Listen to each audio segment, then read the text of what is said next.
हामीले त चिनिसक्यो त अघि थियो भने बैरिटको हो रे निनामले दुम तोपा पारू लोग्ने बिसिन थियो अरे अब उसको श्रीमती घाम थियो अरे जहाँसम्म सकले देख्छ उहाँसम्म म पुरा मनुष्य उत्पन्न गर्छु भन्थ्यो अरे तर अरेको कुरा है हजुर हो यो एउटाले यसो भनेर चाहिँ आइदिनु सबैलाई अनि त्यसरी अघि थियो जुन हो बुढो महरी उसको खेत नभइकन अहिले यहाँ त नातिन त हाम्रो हो भन्छौँ नातिन तपाईँहरूको पनि हो साथी हो नातिनी भनेको मेरो भन्ने कुरा कसैको छैन त्यो गलत कुरा हो अब सबै त्यस्तै हो अब पहिला उसको बाबाआमाले अब जन्मियो न्वारन गरिदियो अब आज गुन्यौँ चोलीमा सबै मवाली बुढो मवाली अब कुनै फुपूहरू छेमाहरू सबै आइदिनु हो अनि आइदिनु भएकोमा म बुढो मान्छे पनि खुसी छु एकदम बडो खुसी छु अब यसरी जुन मेरो अब एउटै छ नातिनी पनि नाति पनि छैन अब तपाईँहरूले पनि देख्नु भएको कुरा हो अनि यो नातिनीलाई धेरै आशीर्वाद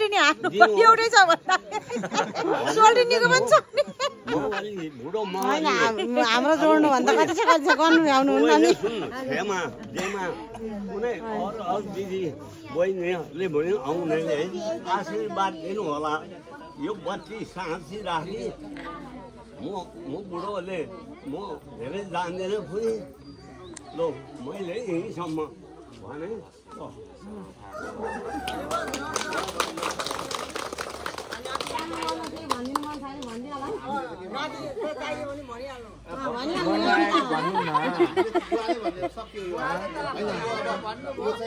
दिदी भेनाजुको पनि केही छ कि मन लागेको कुरा भन्नु अब दाजुभाइलाई केही गुनासो छ भने दाजुभाइको तर्फबाट पनि जाओस् होइन गुनासो छैन बिन्दास छ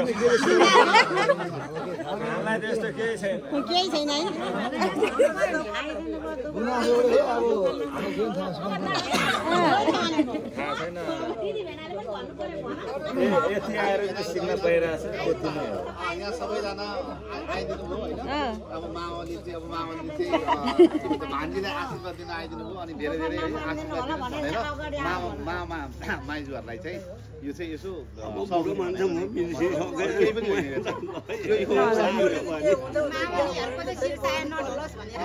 त्यति हो दुध मनाउ नगरियोस् होइन नगरेर आउनु भयो नि त के गर्नुपर्ने नि अब हामीले पनि हाम्रो शिर उच्च भयो हामी पनि आइ खुसी भयौँ दुखी छैनौँ हामी पनि ह्याप्पी छौँ भन्ने त्यति भन्नु पनि आउँदैन सिकाउनु पर्छ होइन हामीले भनेर भन्नु नि खुसी भएको हामी त नआयो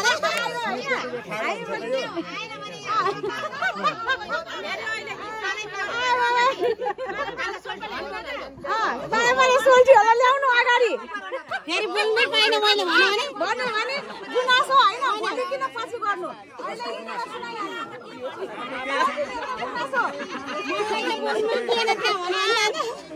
गाह्रो भयो नि त फेरि होइन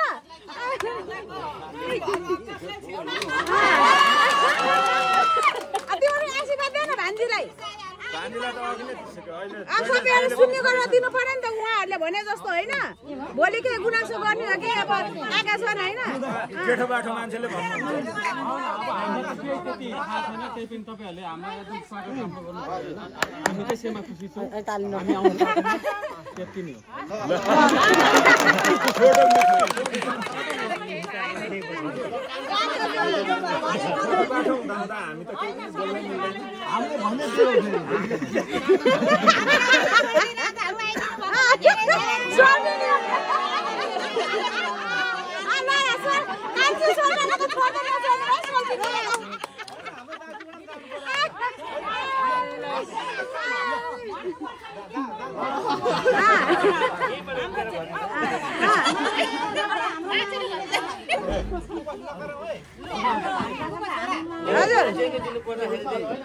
मेरो नाम चाहिँ विष्णुबहादुर राई। म यो घर परिवारको एकदम यो ठुलो घर परिवार हो यो घर परिवारको म जेठी दिदीको जेठै भन्छ अरे जेठा भन्छ। यहाँ के अरे यहाँ स्तर नाप्दै जाने भनेदेखि म 5 नम्बरमा पुग्छु। जेठा मामाको 2टा छोरा र छोरी, जेठा र जेठी छोरी दोस्रो नम्बरको भइगयो 1 र 2। अनि माइला मामाको छोरा हुनुहुन्छ, यहीँ हुनुहुन्छ प्रेम दाजु, उहाँ हुनुहुन्छ, उहाँ तेस्रो नम्बरको। अनि फेरि माइली छेमाको छोरा हुनुहुन्छ 4थो नम्बरको, म 5औं नम्बरको। हामीलाई म 5 नम्बरमा पर्छु। यहाँको स्तरमै नाप्ने हो भनेदेखि मैले सम्पूर्णलाई सेवाकै नमस्कार गरेँ। यत्रो टाढाबाट हाम्रो छोरीको गुन्यौचोलीमा माइती परिवार, मामलीहरू, आमा छेमाहरू कोही हुनुहुन्छ होला, बडाबाउहरू, देपातिमाहरू हुनुहुन्छ होला, सबैजना त्यति टाढाबाट आइदिनु भयो।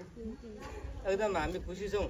हामीले सुन्दै गरेको कुरा चाहिँ पहिला फुटबल प्लेयर अरे भनेर हामीले सुनेको थियौँ, उहाँसँग प्रत्यक्ष चाहिँ भेट्न भएकै हो। अनि हामीले उहाँको नेपालको फुटबल खेलाडी भनेर हामीले सुन्दै गर्दाखेरि अझै हाम्रो घर परिवारमा जोडिनु पुग्नुभयो। हाम्रो बुहारीलाई धन्यवाद, तपाईँहरू सबैजनालाई धन्यवाद भन्छु।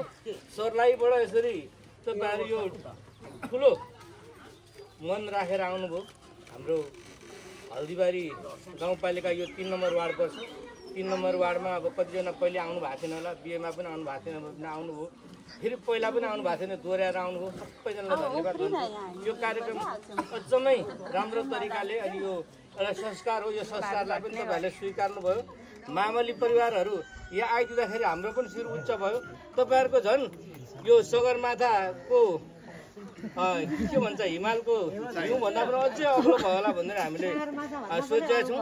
अब तपाईँहरूको यो एउटा जुन हँसिलो मुस्कानसहित अहिले हामीले जुन कुराहरू गरेका छौँ, यो कुराहरू चाहिँ फेरि कसैले भिडियो पनि गर्दै गर्नु भएको भन्दै अब हामी सबैजना एक आपसमा ताली ठोकेर अब चिन्ता नै गर्नुपर्छ भने मैले त भनिसकेँ। म यो घर परिवारको सबैभन्दा जेठी दिदीको छोरा, म जेठा चाहिँ हो तर 5 नम्बरमा पर्छु।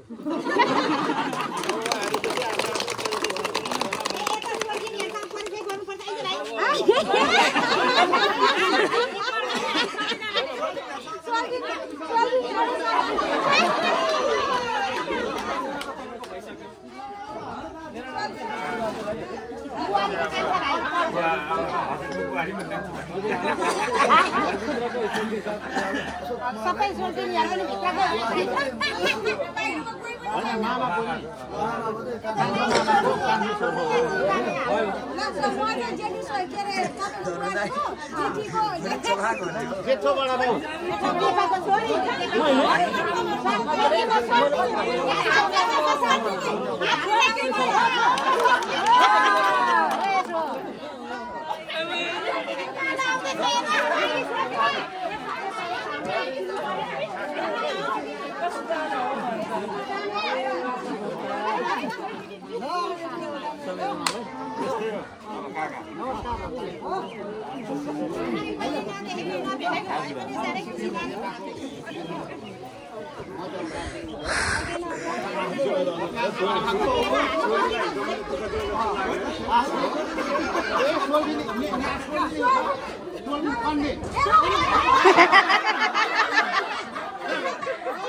भोलि जानु सबै फुलिसक्यो सबै फुलिसक्यो आशीर्वाद माग्ने हो आज नानीले अब अर्को साली ढोकिहाल्नु त छोडिदिनु भयो हामी अघि है परिचय भइसक्यो सोल्टी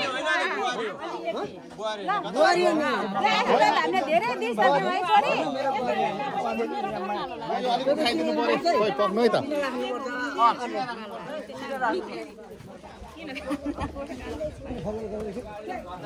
अनि उठाइदेऊ न हौ यो अनि मात्र अलिक सँग त हिँड्छ गाह्रो भयो साह्रै अब त्यो हावाले गर्दाखेरि नानी नाना